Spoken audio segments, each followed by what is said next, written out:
You guys know this is part 2 because I changed my clothes. Yeah. Okay, though, for real. That's cool, though. I'm not trying to be creepy in this video, though. So this is the second video in my How to Get Photography Clients series. Because that sounds cool to say. It sounds official. Series. I have a series of videos. Now this video is going to be more like your intermediate, your like level 2. So back to the Pokemon analogy, okay? Now this is the level like Jigglypuff, Eevee. You know, you can add Dragonite in there somehow, because I don't know how you'll catch that, but just add them in there, okay? So now you're becoming a little bit more serious. Let's say you get 1 or 2 clients, you're building momentum, and that's exactly the place that you want to be. Now, the problem is that some people who get a couple of clients don't know how to grow from there, and I think it's very important how you deal with the first couple clients that you get, because that's really going to make a difference for your future. The best advertising for photography is not Facebook promotion. It's not sponsored posts from Instagram. It's not discounted coupons. It's word of mouth. And I cannot tell you how powerful word of mouth advertising is. Actually, I can tell you, because most of my clients I get are referrals, or they find me on Instagram somehow. I don't know what's with me and Instagram. I don't know. It's just, thank you, Instagram. Thank you. You're a good friend. Happy customers will always refer you. And if they're not referring you directly, then they're indirectly telling their friends what an amazing photographer you are, and they're showing them the pictures that you took of them. There's no better way to get clients than through the clients that you currently have. This is a very sensitive stage for customer relations, because that's going to define you as a photographer, because what other people say about you is going to define who you are as a photographer. That's something that I don't think people really understand. You could be the nicest person ever, but if you are with a client and you're kind of rude to that client, or they send something off, they're gonna go and tell their friends that. They're gonna be like, yeah, this photographer was a little weird. They didn't listen to me. They didn't do this. So every single experience with every single customer is extremely important. So you want to take care of all your customers. You want to listen to what they say. You want to treat them like a friend. That's what I do. I treat all my customers like very good friends. You want to take care of them. You really care about, especially if it's a wedding or an engagement, you want to be there for them as not just a photographer, but as a friend too.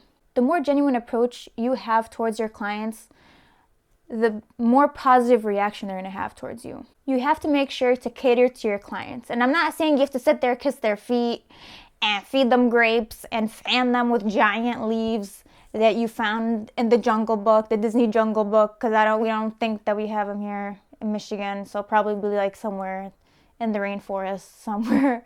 But you have to be professional. You have to be positive, and you have to be helpful, because those clients are going to remember their experience with you, okay?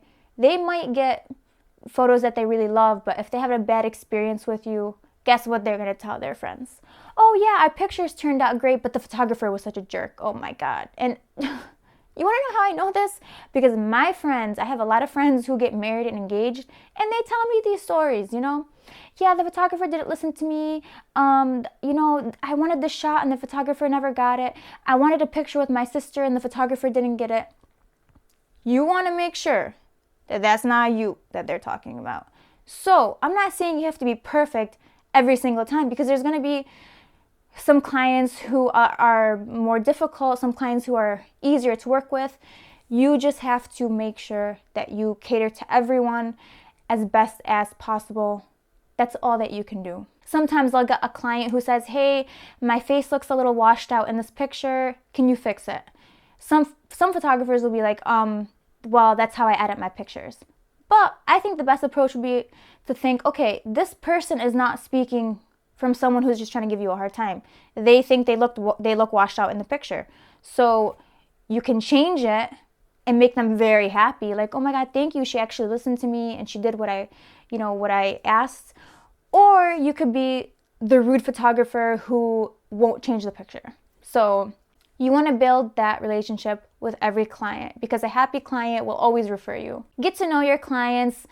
I'm friends with a lot of my clients. Like, seriously, we'll text each other. I'm very, very good friends with one of my wedding clients, and it's great. You know, like I said, I see them more as friends, and I like to take care of them, and we have fun during our photo shoots. So you want them to have a pleasant experience with you. Plus, also for weddings, those are also potential clients. You know, the bridal party and all the guests that are there that get to know you. If they see you in a positive manner, then they're more likely to say good things about you, like, oh yeah, I remember Jessica from so and so's wedding. Oh yeah, she was really nice, you know. So they might consider you for one of their events just based on, you know, their friends' photos and that positive reaction to you at that event. So always be careful. Always be aware that there's potential clients everywhere. Another important thing is to tag clients on Facebook and Instagram, because it will show up in other people's feed and they will be able to see those photos. So it's like more of an outreach. You get to reach more people. The more people you tag, the more friends will see it. So it just increases, you know, the chances that more people will see the photo and be like, wow, that's a great photo. Let me check out this person's work. My last point in this video, and it may be controversial. Maybe you disagree with me, maybe you don't. Don't ask clients to tag you in the photo or credit you. And let me tell you why, okay? Let me just tell you why. Imagine you pay someone $3,000 to shoot your wedding, and you upload a wedding picture, and you're like, thank you guys all for coming, blah, blah, blah. You upload a picture of you and your husband, okay? And then you get a text from your photographer saying, can you please tag me in that photo? You didn't credit me. Can you credit me in that picture? You see where I'm going with this? It's kind of like, okay, it's a very touchy subject, but most of the time I find that clients have a negative response to someone asking them to credit the photo. It's not that they do it because they're intentionally not trying to credit you, but sometimes it doesn't occur to them that, hey, maybe I should credit this person. Or maybe they're just trying to share a nice picture and they're not trying to like do something like an advertisement. You know what I mean? Let it be. Don't get worked up over a credit. It's not worth it. If the client really, really wants to credit you, they will credit you. If they don't want to credit you, maybe they'll tag you. Or maybe if someone asks them who took that picture, they will tag you or they will write down your name or tell somebody.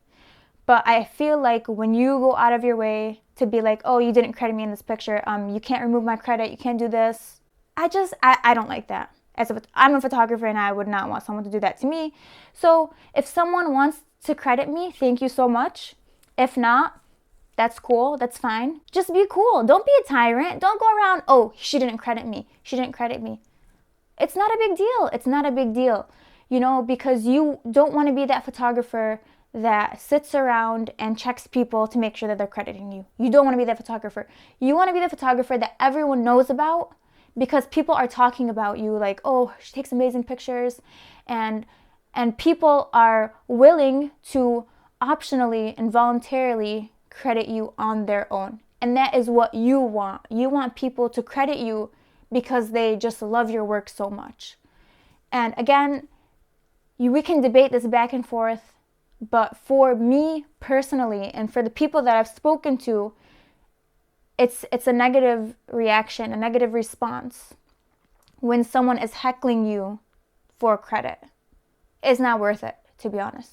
And this, I'm just talking from me personally. Maybe you're one of those photographers who are like, they have a watermark and the clients can't crop the watermark.